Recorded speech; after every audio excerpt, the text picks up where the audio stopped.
guys, hello, just a minute, sorry, here we go. So, funeral yesterday, and I don't know, I just felt like doing a little video about that,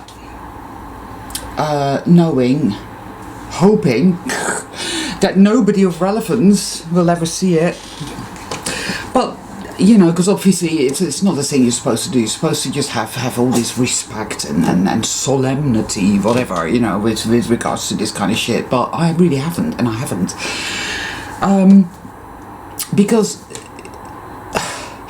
it's a dual thing to me. Because the whole experience, I could see clearly that there was love and there were some really nice people, and that was there and that was good.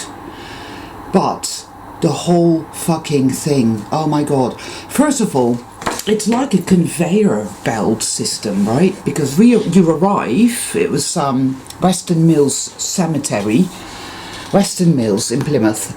Now I've been there, I've been there before, years back when a friend of mine had a job and was working doing some stuff with the trees in there, tree surgery. You know, now lie down, Mr. Tree, and don't move. But yeah, anyway, so what I noticed then when I was there was that Western Mill Cemetery has an inordinate amount of tombstones with wrongly misspelled epitaphs. What the fuck? Right?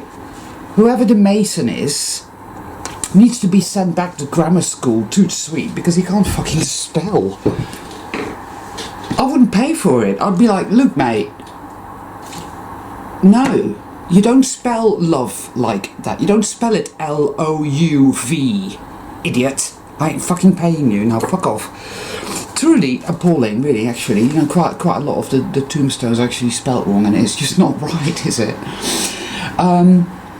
So anyway, so then you arrive, and you know, we were in this big limousine type car, and I kept looking for the drinks cabinet, you know, but there wasn't one. Shame. Then you arrive, and then you have to wait because they were bringing out one coffin. One was coming out, so that service was done, and it was like, right, out, off you go, chuck him in that hole, dig it, put it, whatever, and get that sorted, or whatever. And it was our turn. And then there's all the weird ritualistic shit going on that everybody mindlessly goes along with, and that I just cannot work out. So you arrive, you get out the car, and in front of you is the hearse, which has got the coffin in it. So then everybody goes past the coffin and touches the coffin. I mean, it's weird. It's like, why would you want to do that? What for? Right? Anyway, so then they bowed. The whole ceremonial people. There was a guy with a big top hat and shiny shoes, and a lady with a very strange haircut. And they all walked by and they bowed to the coffin, and then he came and he bowed to the coffin. And it's like, why do they do that? What's that about? And like, do they have back issues? That was weird. Anyway, then we got into the chapel, which was actually warm, which is good, because the last time I had to go to the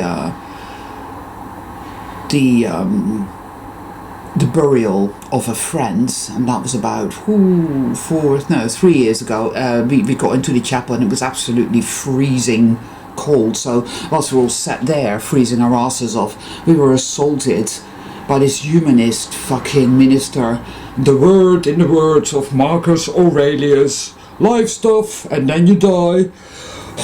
And it was like, oh yeah, I know it is, mate, I know it is. Shut the fuck up so we can all go now. It was bloody appalling, but this one was a lot better because it was warmer. But then you end up singing a hymn. Right now, this is a hymn called Jerusalem, and I'm going to read it out to you all because, quite frankly, there's some amongst you who perhaps are more familiar with the Illuminati-esque energies that pervade this world, and it's like And did those feet in ancient time walk upon England's mountain green? And was the holy Lamb of God on England's pleasant pastures seen? And did the countenance divine shine forth upon our clouded hills?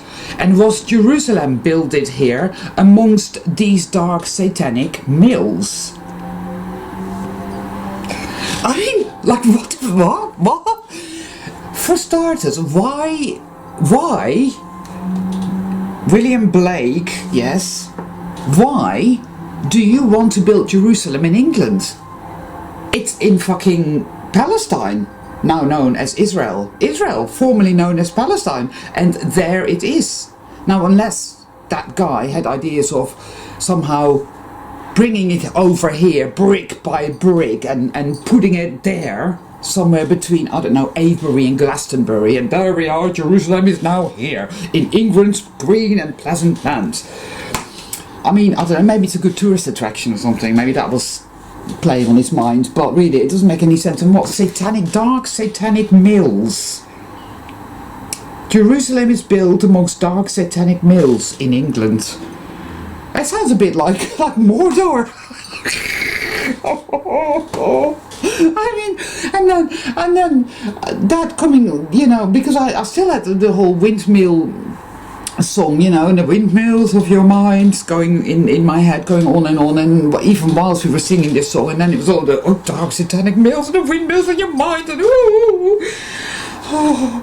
you know. Anyway, so then all that was done, and then the coffin went into this thing, and then there was all these people come by, and all the bowing again, all the bowing and all the scraping. Nobody bowed and scraped to Pete when he was alive, I can tell you. It's quite the other way around. It's as if, you know, your whole life you're treated like absolute shit. You work all hours that God fucking sends, right? You have a miserable existence because you're not awake in a way. You don't really understand that you're being treated like a slave, and that this is all wrong. But you do your best because you're a fucking decent human being, you know? So you love your children and you do your best. And Pete did. He did his fucking best, and he was a decent human being, you know what I mean? And he had a good sense of humour, and I loved him. So the government, the powers that be, the system, the trauma in your head, all of it means that, you know, you're treated like shit, and you end up treating yourself like shit because you don't know any better, and you treat other people like shit because you don't know any better, because you're ignorant and you're wounded and you're traumatized, right? And then you die, and all of a sudden they're bowing. What the fuck? Why not give somebody a bit of respect in their lifetime? Why not have some lives worth living, full of creativity, full of light, optimism, inspiration? But no, can't have that, no. We'll just bow down to your desiccated, rotting corpse in a box after you've passed. It's just empty. And in fact, it's quite disturbing, you know, really. So all that went, and then you get back into the black cars, and it takes you to the wake. It's the wake. Which is a weird word for it, and I think that is derived from where people, the family, used to actually sit through the night with the corpse, presumably to make sure that it wasn't a vampire and he was going to get up and go around the town biting people. They probably sat there with a stake in one hand and a hammer in the other, you know. Is he moving? Anyway, but obviously not like that, you know. We went there, and his family were brilliant, you know. They were you know, the sort of diamonds in the rough type, and I just sat there and relapsed, had 2 fags, 2 glasses of wine, sat with them, listened to a shitload of really inappropriate but fantastic humour. There was the born-again Christian cousin trying to win me over to you know, the lamb and all that, because funny and all done in good humour, and it was all right, you know, it was fun, and they were good people. I came all the way from Stafford and, you know, whatnot. So, found out a very sordid family secret, which I won't go into, but, you know, weddings and funerals, people, if the shit's going to come out, it's generally then, after a few little drinkies, somebody lets slip something. And, you know, in the general way of things, mass consciousness it's all about brushes and carpets, isn't it? Oh, no, everything's fine, nothing to see here, everything is absolutely fine, yeah, fine, happy, ow. So, you know, and that's why everything is so shit as well in this world, because people keep pretending that everything is fine. Everything is fine. It's not fine, people. We know this, right? It's not fine at all.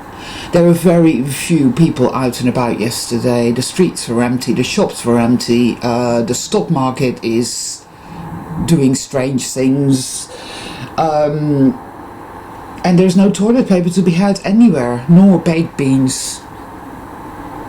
But then that should be good for the environment, because people don't eat baked beans, they fart less methane, you know. It's all good, happy, whatever, right? Anyway, so that's just my little video today. I guess it's a bit ranty, and and I'm sorry that I haven't done any videos lately about the power of love, because I do feel it in there. Hello? Yeah, see, it's there. I do know, I do have a choice, and it's always the same. There's always like love, or the self-hatey type of perversey type of energy. Oh, it's all shit and it's never going anywhere, we're all doomed, everything is fucked. That. Which, you know, despite being hungover, which in and of itself is like really fucking me off, like what the fuck, 2 glasses of wine, really? But anyway, never mind.